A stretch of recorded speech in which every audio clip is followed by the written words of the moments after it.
जय Shri Krishna. Welcome to Gyanpeeth. Chhattisgarh में हमने हाल ही में छत्तीसगढ़ हाईकोर्ट डीओ भर्ती परीक्षा 2026 का नोटिफिकेशन जारी किया था। 28 जून को होने वाली इस परीक्षा में 2 फेजेस होने वाले हैं, रिटर्न और टाइपिंग टेस्ट। इसमें रिटर्न में 100 मार्क्स का क्वेश्चन पेपर आएगा और टाइपिंग में 50 मार्क्स के 2 पेपर आएंगे, जिसमें हिंदी और इंग्लिश दोनों को टाइपिंग करना होगा। अब 100 मार्क्स की बात करते हैं। इसमें अकेले 40 नंबर का तो कंप्यूटर आएगा, उसमें भी नेगेटिव मार्किंग होगा ही नहीं इस रिटर्न एग्जामिनेशन में। तो ये बहुत बड़ी अपॉर्चुनिटी हो जाती है सभी के लिए, खास करके कंप्यूटर वालों के लिए। इसी को देखते हुए हमने आज से कंप्यूटर की एक नई सीरीज स्टार्ट की है, जिसमें हम कंप्यूटर को बेसिक से लेकर के एडवांस तक कवर करने वाले हैं इन 2 महीनों के भीतर ही। तो चलिए स्टार्ट कर लेते हैं। स्टार्ट करने से पहले थोड़ा सा मैं बता देता हूँ, हॉस्टल वार्डन, पटवारी, डीओ जितने भी एग्जामिनेशन हुए हैं उन सभी की PIQs को मैंने इसमें इंक्लूड किया है अभी के लिए, और सिलेबस को मैंने हिंदी और इंग्लिश दोनों में देख लिया है। तो आप देख लेंगे। आज हम टॉपिक करने वाले हैं कंप्यूटर का उपयोग। कंप्यूटर का उपयोग कहाँ कहाँ एवं किस लिए किया जाता है, इसकी सामान्य जानकारी, बेसिक्स है। बेसिक में आपको 25-30 क्वेश्चन देखने को मिलेंगे। क्यों ज़्यादा क्वेश्चन मैंने इसलिए नहीं लिए हैं क्योंकि कंप्यूटर बेसिक्स को हर एंगल से समझा जा सकता है। मतलब अगर हम प्रमुख भाग भी देखेंगे तो भी बेसिक्स कवर हो जाएगा, प्रिंटर के प्रकार देखेंगे तो भी बेसिक्स कवर हो जाएगा। इसलिए मैंने ये भी इंट्रोडक्शन क्लास के लिए बहुत ही कम क्वेश्चंस लिए हैं, लेकिन सभी के सभी PYQs हैं, तो एक भी क्वेश्चन को मिस मत कीजिएगा। चलिए स्टार्ट करते हैं। पहला सवाल है, which one is a super computer? इनमें से कौन सा एक सुपर कंप्यूटर है? बचपन से पढ़ते आ रहे हैं जीके लेवल में, लेकिन ये व्यापम का ऑफिशियल क्वेश्चन पेपर से मैंने ये वाला क्वेश्चन उठाया है। इस आंसर सभी जानते होंगे आई थिंक। परम का फुल फॉर्म जानते हैं क्या? मतलब कि पूरा नाम क्या है उसका? PARAM, परम 8000। ठीक है। कब बनाया गया था ये? बाय द वे ये भारत का पहला फर्स्ट सुपर कंप्यूटर है, इंडियाज फर्स्ट सुपर कंप्यूटर। कब बनाया गया था ये? 1991 में। कब? 1991। अगर आप थोड़ा बहुत भी जीके और हिस्ट्री, ज्योग्राफी, पॉलिटी, इकोनॉमिक्स पढ़े होंगे, बिल्कुल बिगिनर नहीं होंगे, तो आपको पता होगा कि 1991 भारत के लिए बहुत ही ज़्यादा इंपॉर्टेंट साल था। 1990s में जो शुरुआती 5 साल थे वो बहुत ज़्यादा इंपॉर्टेंट थे। क्यों? क्योंकि इसी समय ग्लोबलाइजेशन और प्राइवेटाइजेशन बहुत ज़्यादा फेमस हो गया था। मतलब भारत को विश्व की इकोनॉमी के लिए खोल दिया गया था PV नरसिम्हा राव द्वारा, और प्रधानमंत्री PV नरसिम्हा राव और मनमोहन सिंह के द्वारा। तो बहुत ज़्यादा इंपॉर्टेंट हो जाता है। याद करने के लिए मैंने बनवा दिया था, ज़्यादा कुछ विशेष नहीं था इसमें। ठीक है। सेकंड क्वेश्चन बहुत इंपॉर्टेंट बाय द वे वाला क्वेश्चन, पढ़िए इसको। The speed of a super computer is measured in. Super computer की गति किस में मापी जाती है? कंप्यूटर मैंने पढ़ाया था अभी, सुपर कंप्यूटर जस्ट इसके पहले वाला क्वेश्चन। उसकी जो गति है वो किस पे मापी जाती है? ये इंपॉर्टेंट क्वेश्चन हो जाता है। पहला मेगाहर्ट्ज, दूसरा फ्लॉप्स, तीसरा KBPS और चौथा MIPS। बताइए इसका सही आंसर होगा फ्लॉप्स। देख लेते हैं इसको। फ्लोटिंग पॉइंट ऑपरेशंस पर second, flops, measuring computer speed.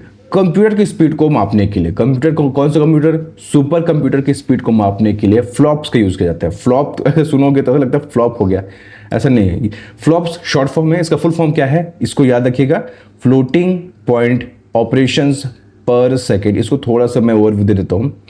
देखो, एक होता है डेसिमल नंबर, आपने सुना होगा डेसिमल नंबर, मतलब कि जितने भी 10 के डिजिट वाले हैं ना, मतलब कि 10 डिजिट वाले, उनको बोलते हैं डेसिमल नंबर। ठीक है। तो ये जो सुपर कंप्यूटर होता है, ये जो मतलब ये मेजरमेंट है उसके बारे में बता रहा हूँ ना मैं।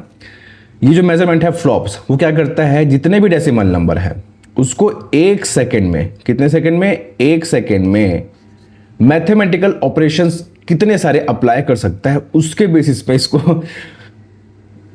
भाई थोड़ा सा ज़्यादा हो जाता है। कई बार लगता है मुझे कि बहुत ज़्यादा कंप्यूटर को ज़्यादा हम जान रहे हैं, लेकिन पढ़ना पड़ता है आज के टाइम में। मैथमेटिकल ऑपरेशंस कौन कौन से होते हैं?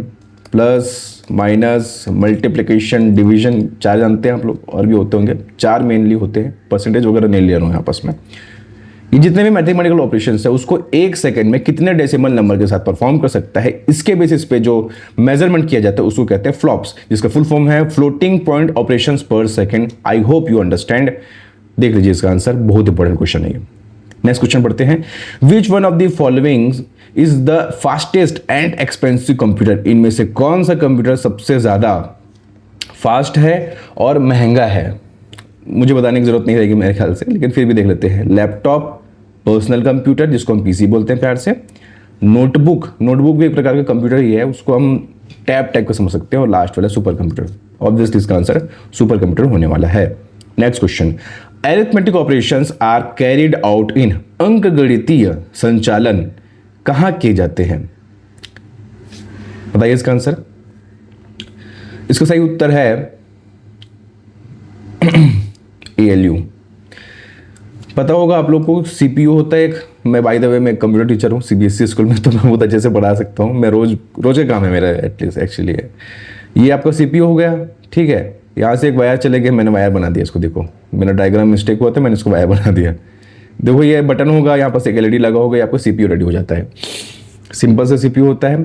CPU का फुल फॉर्म नहीं पता होगा तो दिक्कत हो जाएगा, लेकिन इसका फुल फॉर्म होता है सेंट्रल प्रोसेसिंग यूनिट, ठीक है। ये हमारा CPU है, इसका फुल फॉर्म हो गया सेंट्रल प्रोसेसिंग यूनिट। इसके 3 मेजर पार्ट्स होते हैं। कौन कौन से 3 मेजर पार्ट्स होते हैं?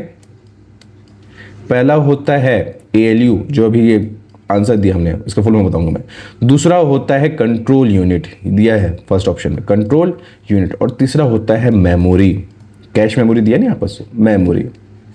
ALU का फुल फॉर्म क्या है? एरिथमेटिक, ये एरिथमेटिक वाला लॉजिकल यूनिट। लॉजिकल यूनिट कौन सा? एरिथमेटिक लॉजिकल यूनिट, ये इसका फुल फॉर्म हो गया। CU कंट्रोल यूनिट, जितना भी प्रोग्राम को कंट्रोल करने वाला होगा वो कहाँ होगा? कंट्रोल यूनिट में। और तीसरा होगा मेमोरी। मेमोरी आपको पता होगा 2 टाइप्स के होते हैं, रीड ओनली मेमोरी, यही बस मैं थोड़ा सा रिविजन कर देता हूँ। रीड ओनली मेमोरी रोम जिसको बोलते हैं, और रैंडमली एक्सेस्ड मेमोरी जिसको हम रैम बोलते हैं। यहाँ कैश मेमोरी थोड़ी अलग हो जाती है, इसको बाद में किसी क्वेश्चन में कवर कर सकते हैं। आगे देखते हैं, what is the full form of ALU? Simple अभी मैं बताया था, एरिथमेटिक लॉजिक यूनिट, पहला answer. Next question, which unit of CPU controls the activities of all other units? CPU की कौन सी यूनिट अन्य सभी यूनिट्स की गतिविधियों को नियंत्रित करती है? बताइए इसका आंसर। सही उत्तर है कंट्रोल यूनिट। 3 पार्ट्स मैंने बता दिए थे CPU के, कौन कौन से होते हैं? Control unit, arithmetic and logical unit, और तीसरा होता है मेमोरी। जो कंट्रोल यूनिट है वो कंट्रोल करने वाला काम करता है, ठीक है। Physical part of computer is called as, कंप्यूटर की भौतिक भाग को क्या कहा जाता है? सिंपल है इसका, बहुत पहले से पढ़ते आ रहे हैं। हार्डवेयर 2 टाइप्स के होते हैं, मतलब पहला होता है हार्डवेयर और दूसरा होता है सॉफ्टवेयर। हार्डवेयर का एग्जांपल दूं तो जैसे ये डस्टर है जिसमें मार्कर लगे होते हैं, इसको मैं वेट चेक कर सकता हूँ वेइंग मशीन में, इसको मैं टच कर सकता हूँ, फिल कर सकता हूँ, इसको निकाल करके मैं मार्कर से लिख भी सकता हूँ। ये हो गया हार्डवेयर, हार्ड चीज़ें, मतलब जिसको हम भौतिक रूप से देख सकते हैं, समझ सकते हैं। सॉफ्टवेयर क्या है? जो आप मुझे देख रहे हैं स्क्रीन के अंदर हूँ, ये किसी सॉफ्टवेयर में चल रहा है। यूट्यूब नाम का एक सॉफ्टवेयर है जिसमें आप ये पर्टिकुलर वीडियो देख पा रहे हैं, ठीक है। ये 2 सिंपल तरीके से मैंने बता दिया। आगे बढ़ते हैं। 8वां क्वेश्चन है, blank is called as father of computer. ये एकदम फैक्चुअल डेटा है, बहुत सारे स्टूडेंट्स अभी भी गलती करते हैं। इसका आंसर है Charles Babbage. Charles Babbage, photo नहीं मिला मुझे, मतलब जल्दी जल्दी मैं नहीं डाल पाया, वरना मैं फोटो दिखा रहे थे। इसका नाम क्या है? Charles Babbage. क्या कहा जाता है इनको? कंप्यूटर का जनक कहा जाता है, पिताजी। Next question, which of the following is not a type of computer on the basis of application? अनुप्रयोग के आधार पर निम्नलिखित में से कौन सा कंप्यूटर प्रकार नहीं है? कौन कौन से कंप्यूटर हैं? एनालॉग, डिजिटल, हाइब्रिड और ऑप्टिकल। सही आंसर होगा इसका ऑप्टिकल। ये तीनों को देख लेते हैं। देखो ये बेसिस ऑफ एप्लीकेशन, एप्लीकेशन के आधार पर या फिर टेक्नोलॉजी के आधार पर कंप्यूटर को 3 पार्ट्स पर डिवाइड किया जाता है। पहला होता है एनालॉग कंप्यूटर, दूसरा होता है डिजिटल कंप्यूटर, और तीसरा होता है हाइब्रिड कंप्यूटर। यहाँ जो हाइब्रिड कंप्यूटर है ना, वो एनालॉग और डिजिटल दोनों का मिला जुला रूप होता है। एनालॉग और बड़े बड़े ऑपरेशंस को परफॉर्म करने के लिए ज़्यादातर उपयोग किए जाते हैं। डिजिटल को एक्यूरेसी के लिए उपयोग किया जाता है। जैसे कि हम ये जो मैं अभी लैपटॉप में पढ़ा रहा हूँ, ये भी एक डिजिटल कंप्यूटर ही है, इसकी एक्यूरेसी बहुत अच्छी है। एनालॉग मशीन्स में ज़्यादातर यूज़ होते हैं। अब यहाँ जो हाइब्रिड होगा वो दोनों का मिक्स होगा। जैसे कि आपके जो बड़े बड़े मेडिकल इक्विपमेंट्स होते हैं, एक्सरे मशीन हो गया, या फिर आप जो मैग्नेटिक वाला लगा होता है ना, नाम नहीं याद मुझे, एक बहुत बड़े मशीन्स होते हैं, बायोटेक वाले अच्छे जानते होंगे, वहाँ जो कंप्यूटर यूज़ होता है उसको बोलते हैं हाइब्रिड कंप्यूटर, ठीक है। आगे बढ़ते हैं। Which one is not a characteristic of the computer, इनमें से कौन सा कंप्यूटर की विशेषता नहीं है। ये बहुत सारे लोग डिलीजेंस में थोड़ा सा वो हो गए होंगे। डिलीजेंस मतलब होता है कंसिस्टेंसी, निरंतरता, सही आंसर होगा लेकिन आईक्यू। क्यों होगा? आईक्यू ह्यूमंस में होती है, इंसानों में होती है। स्पीड तो कंप्यूटर भी देता है भाई, बहुत जल्दी बहुत से बड़े बड़े प्रोसेस कर लेता है, काम को कर लेता है। एक्यूरेसी मतलब कि भाई कैलकुलेटर ही अगर यूज़ करोगे उस पर सिंपल सा तो भी कितना एक्यूरेट देता है। डिलीजेंस मतलब मैंने बताया कंसिस्टेंसी होती है, उपयोग करोगे तो ऐसा थोड़ा होता है कि अगर आपने एक परफॉर्म कर दिया फिर दूसरे पे जाओगे तो रुक जाएगा। मतलब कंप्यूटर अगर कम क्वालिटी वाला है, कम मेगाहर्ट्ज वाला है तो अलग बात है, उसमें प्रोसेसर अच्छा नहीं लगा तो बाय द वे वो ऐसा तो नहीं कहता ना ह्यूमंस की तरह कि भाई मेरा मन नहीं है, ये नहीं है, तो ये वाला उस ऑप्शन नहीं होगा। सही ऑप्शन होगा आईक्यू। नेक्स्ट पढ़ते हैं। The information processing cycle of a computer consist of mainly parts. Computer के सूचना प्रसंस्करण चक्र, इंफॉर्मेशन प्रोसेसिंग साइकिल में मुख्य रूप से कितने भाग होते हैं? सही उत्तर है इसका 4। बताता हूं मैं कैसे। आपने एक पढ़ा होगा input unit, input unit IP का देता हूं इसको। आपने एक पढ़ा होगा आउटपुट यूनिट, ओपी का देता हूं इसको। इनपुट और आउटपुट के बीच में एक बॉक्स बना देता हूं, इसको बोलते हैं प्रोसेसिंग। क्या बोलते हैं इसको? प्रोसेसिंग। और चौथा होता है स्टोरेज। स्टोरेज इसको एग्जांपल से समझाता हूं मैं। सपोज आपको एमएस वर्ड में, एमएस वर्ड तो जानते होंगे सब लोग टाइपिंग करने के लिए, एमएस वर्ड में एक लेटर टाइप करना है कलेक्ट्रेट के लिए। कलेक्टर से आपको एक लेटर भेजना है किसी भी समस्या के लेकर, आप लेटर टाइप कर रहे हैं। जब आपने कीबोर्ड में टाइपिंग की तो उसको बोलेंगे इनपुट। क्या बोलेंगे उसको? इनपुट, क्योंकि आपने कंप्यूटर को कुछ टाइप करके इनपुट दिया था। ठीक है। प्रोसेसिंग, अब भाई वर्ड उसको प्रोसेस करेगा। आप टाइप कर रहे हैं तो वर्ड उसको प्रोसेस कर रहा है। कई बार देखना आप टाइपिंग करते ना तो अगर स्पेलिंग मिस्टेक हो गया तो नीचे में रेड कलर का ना, जैसे वर्ड है ये, अगर ये गलत स्पेलिंग होता है इसका, ये वाला का, तो नीचे रेड कलर का कुछ आ जाता है, वही प्रोसेसिंग का ही पार्ट हो गया। उसमें अगर आप बोल्ड डाल रहे हैं, अगर इसको बोल्ड करना है बी दबा दिए, इसको इटैलिक करना है तो आई दबा दिए, तो ये सब किसके में आएंगे? प्रोसेसिंग में आएंगे। अब आपने उसको प्रिंट कर दिया, प्रिंट तो पता होगा ना, प्रिंटर से करते हैं, प्रिंट कर दिया तो क्या हो जाएगा? आउटपुट हो गया। एक लेटर को 3 पार्ट्स में डिवाइड किए, इनपुट हमने कीबोर्ड से दिया, प्रोसेसिंग जब वो प्रोसेस हुआ, और आउटपुट जब वो हम प्रिंट करा चुके हैं। अब चौथा क्या है भाई? चौथा होता है स्टोरेज। मान के चलो मुझे ड्राफ्ट तैयार करके या फिर अपने कंप्यूटर में ही सेव करके रखना है उस लेटर को। अभी कलेक्टर साहब बाहर चल रहे हैं, जिले में नहीं है, कहीं बाहर गए हैं, मुझे क्या करूंगा? मैं उसको सेव करके अपने पीसी में रख लूंगा, ये हो जाएगा स्टोरेज। एग्जाम्पल से अच्छे से समझ में आता है इसलिए दिया था मैंने। नेक्स्ट क्वेश्चन है, which one of the following is not a major component of the computer. निम्नलिखित में से कौन सा कंप्यूटर का प्रमुख घटक नहीं है? पहला सीपीयू, दूसरा मेमोरी, तीसरा इनपुट आउटपुट डिवाइसेस और चौथा वाटर कूलिंग सिस्टम। ऐसे से ऑप्शन होते हैं ना, ये होगा भाई, सिंपल सी बात है। वाटर कूलिंग थोड़ा ना हो जाएगा इसमें। लिक्विड कूलिंग होती है वो फोन में होती है, गेमिंग पीसी वाले में होती है, वो अलग चीज है। ये वाटर कूलिंग बोल दिया सीधा सीधा। Which of one of the following is not a major function of a computer? निम्नलिखित में से कौन से कंप्यूटर का प्रमुख कार्य नहीं है? पिछले वाले क्वेश्चन में बोला था कि घटक नहीं है, यहाँ पर बोला है कार्य नहीं है। डेटा इनपुट अभी बताया मैंने, डेटा प्रोसेसिंग इसको बताया, डेटा स्टोरेज अभी बताया, एनालाइजिंग थॉट्स ये तो ह्यूमंस कर सकते हैं। ठीक है। Any computer regardless of its type it is controlled by, किसी भी प्रकार के कंप्यूटर को किसके द्वारा नियंत्रित किया जाता है? हार्डवेयर के द्वारा, सॉफ्टवेयर के द्वारा, यूजर के द्वारा, इलेक्ट्रिसिटी के द्वारा। सही आंसर होगा इसका सॉफ्टवेयर। पॉज किया क्योंकि आप क्वेश्चन को आंसर दे सके। सॉफ्टवेयर, एक चीज पढ़ी होगी आपने, विंडोज ऑपरेटिंग सिस्टम, सब लोग पढ़े होंगे। मैक ऑपरेटिंग सिस्टम भी होता है लेकिन विंडोज को ज्यादातर लोग जानते हैं। ऑपरेटिंग सिस्टम ओएस जिसको बोलते हैं, ये भी एक सॉफ्टवेयर ही है। इसी के द्वारा जितने भी काम होते हैं उसको नियंत्रित किया जाता है। आपके पीसी में अगर यूज़ करते होंगे पीसी तो लगा होगा i3 लगा होगा, i5 लगा होगा, i7 लगा होगा, वो इंटेल प्रोसेसर है। बट जो मेन है क्या चीज़, विंडोज़ 7 बोल देते हैं हम, विंडोज़ 10 बोल देते हैं, अभी तो विंडोज़ 11 भी आ गए, बहुत हैवी है वो, है ना। तो ऐसे जो वर्जन्स होते हैं आपने सुने होंगे, उसको बोलते हैं ऑपरेटिंग सिस्टम का वर्जन। ये ऑपरेटिंग सिस्टम क्या करता है, आपको एक प्लेटफॉर्म तैयार करके देता है जिसमें आप जितने भी चीज़ें हैं, प्रोसेस कर सकते हो उसको, जिसने भी काम है उसको आप प्रोसेस कर सकते हैं। ये होता है सॉफ्टवेयर के द्वारा।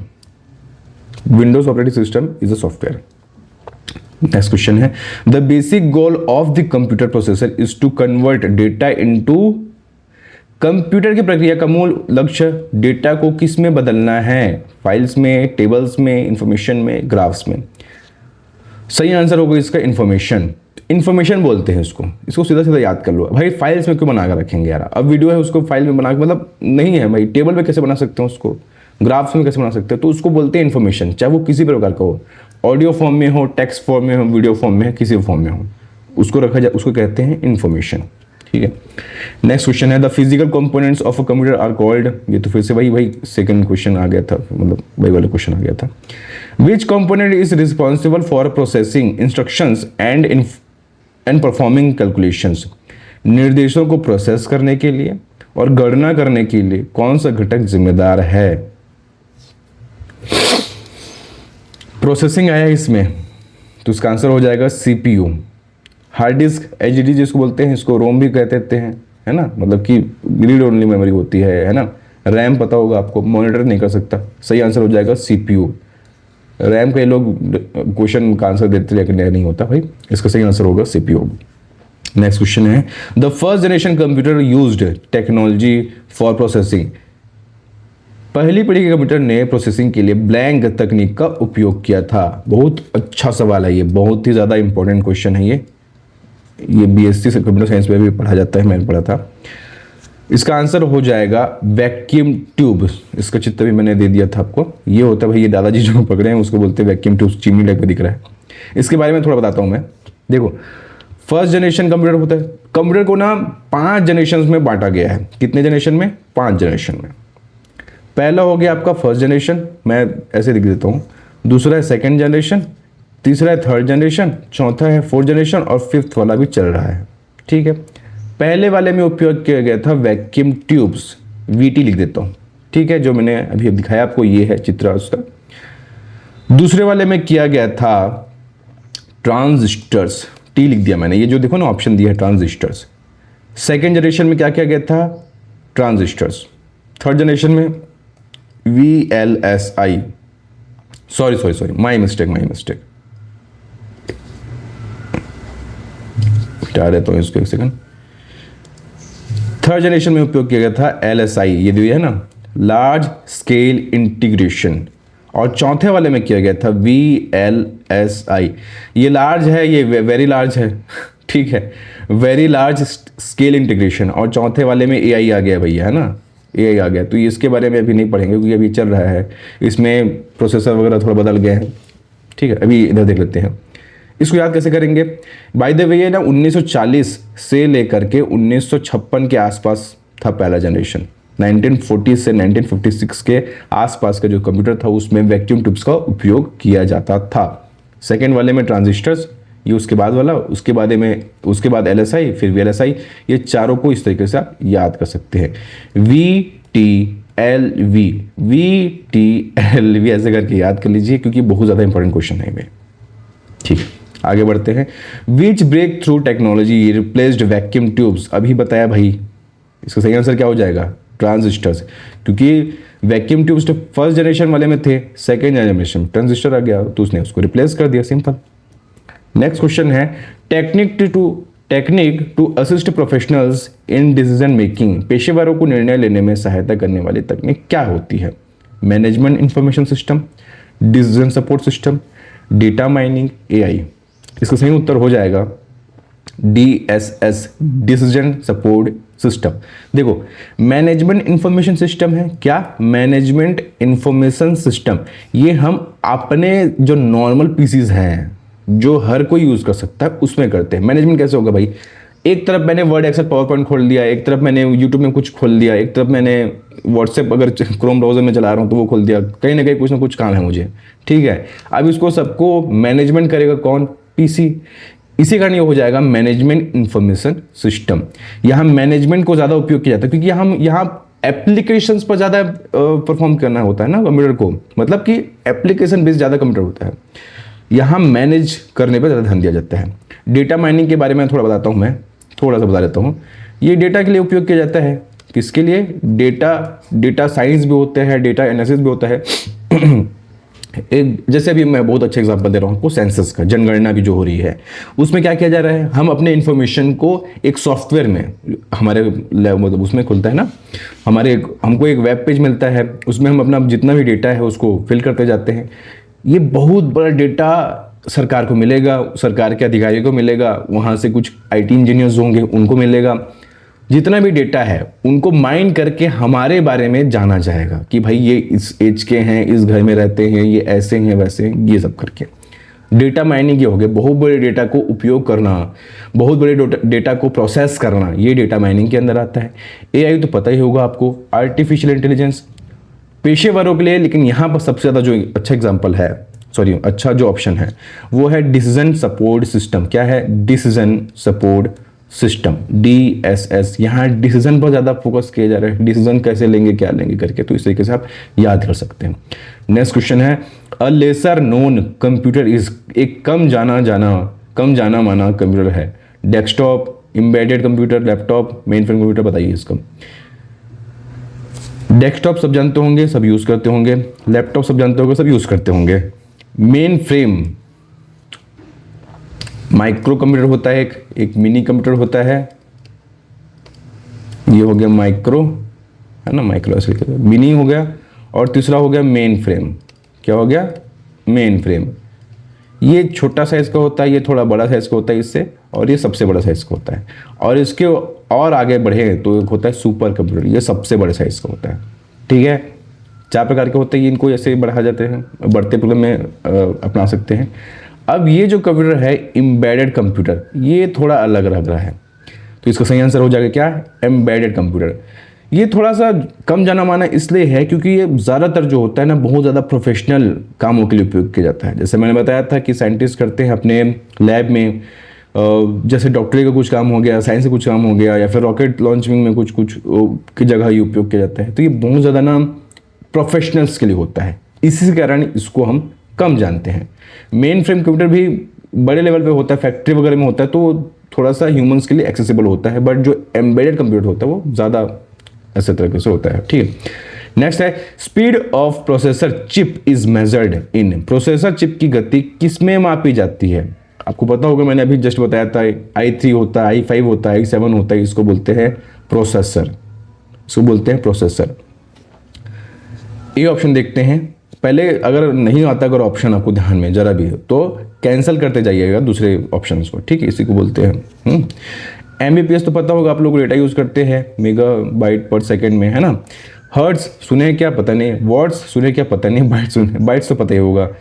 बीट होता है, बाइट होता है, उसके पहले निबल होता है, फिर MBPS आता है, गीगाबाइट होता है, ऐसा चलते रहता है। ठीक है, वॉट शक्ति होती है ना भैया, अगर आप जानते हो, थोड़ा बहुत फिजिक्स वगैरह पढ़े होंगे, तो इलेक्ट्रिसिटी की जो शक्ति होती है, पावर होती है, उसको मापने के लिए वॉट्स का उपयोग किया जाता है। यहाँ हर्ट्स थोड़ा अलग अलग रहा है, तो इसका सही आंसर हो जाएगा हर्ट्स। देखते हैं इसके बारे में। ये होता है भाई चिप, माइक्रो प्रोसेसर, आपके PC में लगा होगा, आपके फ़ोन में लगा होगा, सब जगह लगा रहता है ये, इसके बिना कुछ भी काम नहीं होने वाला है। इसको बोलते हैं माइक्रो प्रोसेसर। ठीक है, ये सब पूरा जो मिला के है ना, इसको बोलते हैं माइक्रो प्रोसेसर। इसको हर्ट्स में मापा जाता है। किस में मापा जाता है? हर्ट्स में। जैसे गीगा हर्ट्स आपने सुना होगा, है ना, गीगा एच, जैसे मेरा लैपटॉप है कुछ 2.9 गीगाबाइट का, वो गीगा हर्ट्स, सॉरी, बहुत ही थोड़ा सा आउटडेटेड टाइप का है, वैसे आपका लैपटॉप हो सकता है, उसमें आप देख लीजिएगा। नेक्स्ट क्वेश्चन है, who developed the concept of the stored program computer. Stored program computer की अवधारणा किसने विकसित की? सीधा इसका भैया ये फैक्चुअल डेटा है ना, याद कर लेना इसको, जॉन वॉन न्यूमैन। इसका मैंने चित्र दे दिया है अंकल जी का, जॉन वॉन न्यूमैन। इन्होंने क्या बनाया था? Stored program computer. Stored program computer Hindi में भी दिया है, याद कर लेना इसको। Which factor refers to the ability of a microprocessor to execute multiple instructions. कौन सा कारक एक माइक्रो प्रोसेसर की कई निर्देशों को निष्पादित करने की क्षमता को दर्शाता है? Pipelining, superscalar, multitasking, clock speed, बताइए इसका answer. Which factor refers to the ability of microprocessor. देखो माइक्रो प्रोसेसर आ गया, क्या आ गया यहाँ पास? Micro processor. इसका सही आंसर हो जाएगा मल्टीटास्किंग। ठीक है। पाइपलाइनिंग मतलब कि एक पाइप में ऐसे मतलब एक डिसीजन है उसको लिए, फिर नेक्स्ट इंस्ट्रक्शन में जाने से पहले उसका डिसीजन ले लिए, फिर नेक्स्ट डिसीजन में जाने के लिए पहले उसका इंस्ट्रक्शन ले लिया, इस तरीके से चलता है। क्लॉक स्पीड थोड़ा अलग हो जाता है, ये ज़्यादा काफ़ी ज़्यादा ये हाई फाई है। इसका सही आंसर देख लेना भाई, मल्टीटास्किंग होता है। Microprocessor to execute multiple instruction को है।